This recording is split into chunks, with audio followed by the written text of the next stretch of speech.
So guys, kung nakikita nyo, bagong gupit ako and for today is my short vlog, I guess. Siguro, I don't know if mahaba to or if mahaba to. Di ko lang sure cause for today, ang gagawin ko is gift para sa girlfriend ko. Like, bouquet. Nagawa tayo ng bouquet. So, samahan nyo ako, panoorin nyo ako gumawa ng bouquet. And, you know guys, for our second monthsary para sa amin ng girlfriend ko, and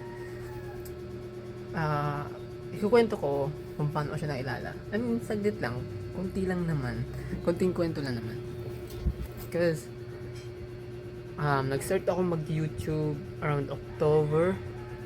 Kanya mag 1 year na ngayon, malapit na. And nag-start ako mag-YouTube October, and November 15, still naalala ko pa, November 15, may nag-send sa akin ng link, and pag open ko, bila na lang na restrict or naban yung account ko, FB account ko, so gumawa ako ng bago. Then, after nun, okay, nangangaling kamay ko. Wala kasi yung tripod ko, nawawala, inanap ko na sa bahay. Dito sa loob ng bahay, wala talaga. Hindi rin alam ni mama and ng kapatid ko kung nasa yung tripod ko. So, back sa topic. So, November, gumawa ako ng bagong Facebook account, and nag-add ako, in-add ko yung mga relatives ko, yung mga classmates ko, mga kaibigan ko. No, so may na-add akong isang person, nag-random add ako, isa lang, random add, and yeah, doon ko siya nakilala sa online. And nung bandang December, not gonna lie, nagustuhan ko siya nung December, and nalaman ko nung December na yun is may manliligaw siya. So ako, syempre, hindi ako maninira ng relationship, ng ligawan stage. Hindi tayo ganon, diba?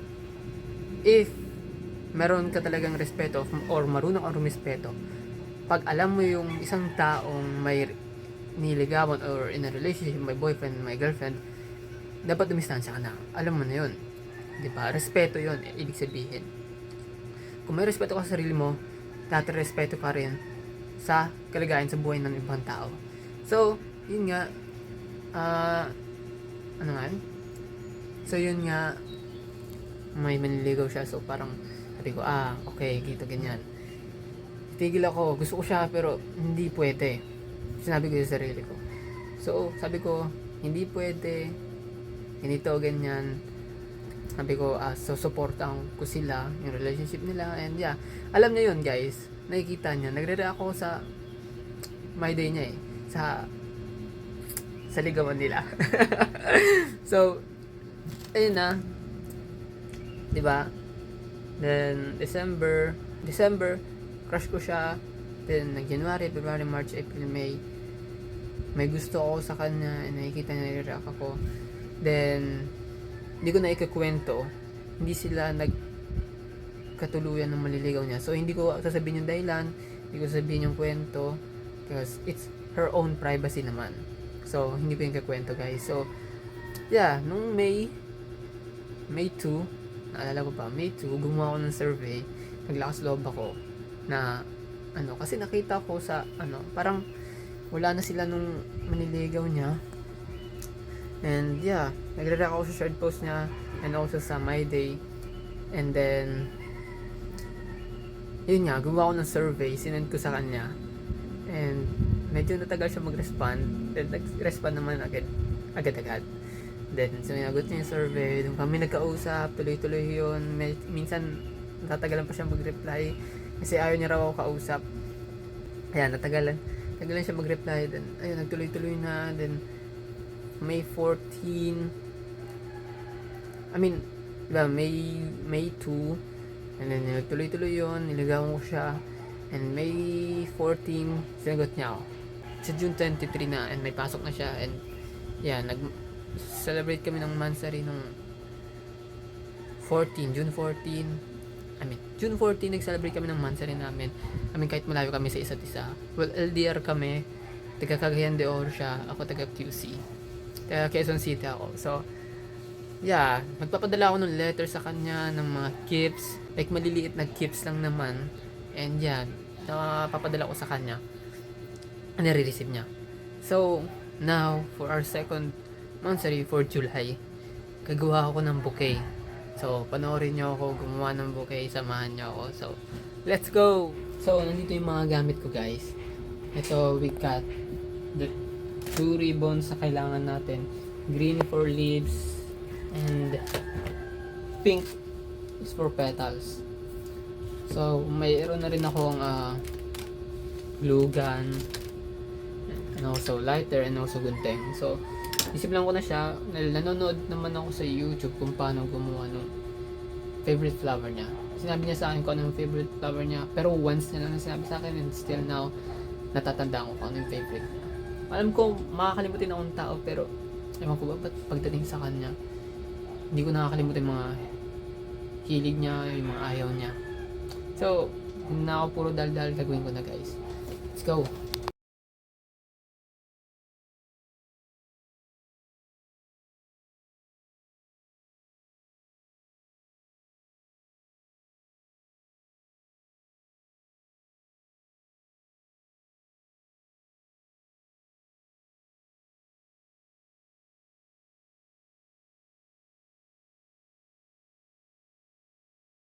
So guys, hindi ko alam kung ilang petals na to, pero nakarami na ako.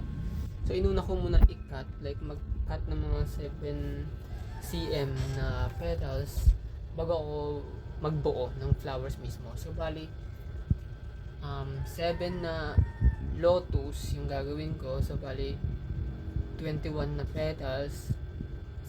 21 times 7 times 21 is equals to 142 ay 147. So 147 na ganito ang ikakat ko. So may gagawin muna ako, guys. May asikasuhin ako, like may nakalimutan kasi yung kapatid ko, tapos nasa school na siya, may nakalimutan siya. So punta ako sa school niya, may hatid akong gamit. So tutuloy ko na lang mamaya.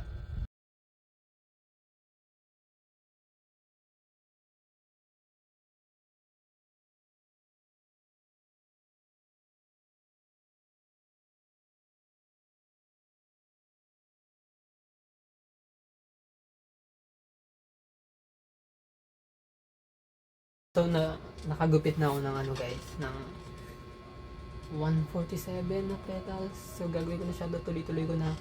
Let's go. So yun nga. So yun nga, guys, after na ilang oras, nakagawa na ako, pero hindi ko na video, nakalimutan ko. Enough ko kasi. Oh, yung favorite flower niya.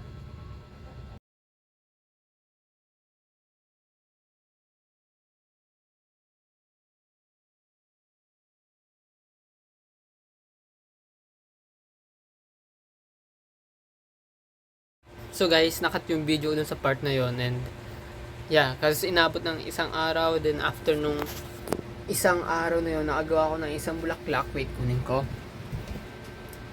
Ito. Nakagawa na ako ng isa. Ayan. So, gagawa pa ako ng 6 pa. So, bali 7 siya lahat. Then, dumating na rin yung wrapper ko. Ayan. Wrapper ng bouquet na in-order ko sa Shopee. And also, napagpapatuloy ko na yung ginagawa ko. Like, it's another day. Bagong araw ngayon. So, parang hindi ko na na-videohan. Kinat ko na yung bid ko dun sa part na nakagawa ko ng isa. Uy, tanggal. So, bali, iisang video na lang to. Hindi ko na siya gagawa ng video na day 1, day 2, day 3. So, bali, isang video na lang to lahat. I think mahaba tong video na to. So, I guess, hindi lang minuto, or baka umigit 1 oras or minuto lang siguro. So, tingnan natin. Gagawa na ako ng iba. Pagpapatuloy ko na. Let's go. So guys, natapos ko na yung bouquet. Hindi na ako napag-video ng buo. Tapos ko na siya. Ayan, puro nga lang tape. Kasi hindi ko alam paano mag-wrap. Pero I did my best naman. Nilagyan ko na rin siya ng ribbon sa harap. Basta ribbon yan. Hindi maganda yung paggagawa ko ng wrapper. Pero ang ganda, di ba? Oh, guys. Tapos din. Na may magustuhan niya. I mean, magugustuhan niya naman yan. I don't know, kasi ang pangit ng pag-rap ko. Pero sana magustuhan niya. And yeah, thank you sa panonood. I hope nag-enjoy kayo kahit pa paano. Like, ang ikli lang siguro nito. Hindi ko alam. Basta pag pinagsama-sama ko na yung video, siguro maikli lang or mahaba. So, mag-upload na lang ulit ako sa bagong vid ng horror game. Siguro bukas. Yan yun, ito muna paggawa ng bouquet para sa girlfriend ko for second monthsary namin. Maraming salamat guys. Salamat sa panonood. Don't forget to like and subscribe sa aking YouTube channel. Thank you guys. Maraming salamat. Bye bye.